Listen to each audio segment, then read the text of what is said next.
Halo, perkenalkan nama saya Muhammad Ferdi Setiawan, analis pengelolaan keuangan APBN dari Direktorat Kepatuhan Intern, Direktorat Jenderal Bina Konstruksi. Pada kesempatan kali ini, saya akan menyampaikan refleksi terkait peran saya sebagai calon ASN, khususnya di lingkungan Direktorat Kepatuhan Intern, Direktorat Jenderal Bina Konstruksi.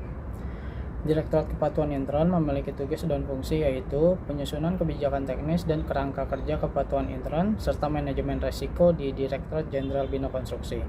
Lalu pelaksanaan pembinaan teknis, kepatuhan intern dan manajemen resiko di DJBK, pelaksanaan pengendalian kepatuhan intern dan manajemen resiko terkait proses bisnis dalam pencapaian target program dan kegiatan di DJBK.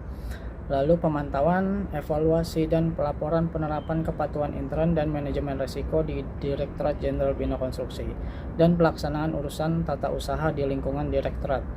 Di dalamnya terdapat beberapa subdirektorat, antara lain Subdirektorat Pembinaan dan Pengembangan Kepatuhan Intern, Subdirektorat Pengendalian, serta Subdirektorat Pemantauan. Selain itu, ada juga subbagian tata usaha yang mendukung kelancaran administrasi. Sebagai bagian dari unit ini, peran saya sangat erat kaitannya dengan administrasi, keuangan, serta operasional.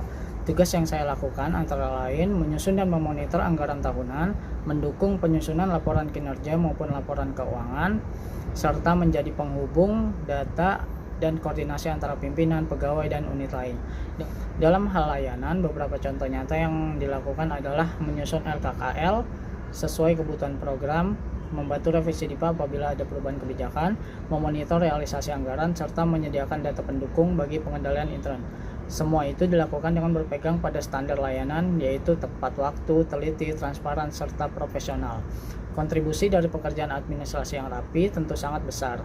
Proses kerja menjadi lebih tertib, penggunaan anggaran negara lebih efektif, dan laporan yang dihasilkan bisa menjadi dasar yang kuat bagi pimpinan dalam mengambil keputusan.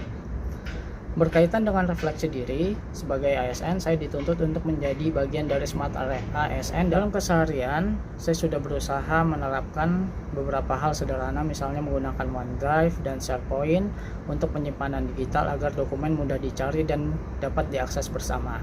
Saya juga berkoordinasi menggunakan Microsoft Teams dan Outlook, serta memanfaatkan aplikasi e-monitoring Kementerian PU untuk revisi pagu anggaran maupun Sakti untuk revisi anggaran. Selain itu, saya membiasakan diri untuk mengunggah dokumen tepat waktu, menyelesaikan pekerjaan administrasi sesuai alur, dan membuat checklist di aplikasi Microsoft To Do dan atau Planner. Hal-hal sederhana inilah yang membuat pekerjaan administratif menjadi lebih terarah dan sesuai ketentuan.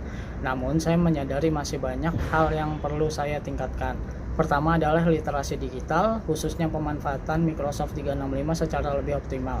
Meskipun sudah menggunakan Teams, OneDrive, atau SharePoint, saya merasa masih banyak fitur yang bisa membantu efisiensi kerja apabila dikuasai dengan baik. Kedua adalah pemahaman regulasi terbaru. Pengelolaan APBN sangat erat dengan aturan yang terus diperbarui, mulai dari undang-undang, PMK, Perdirjen Perbendaraan, hingga aturan internal kementerian.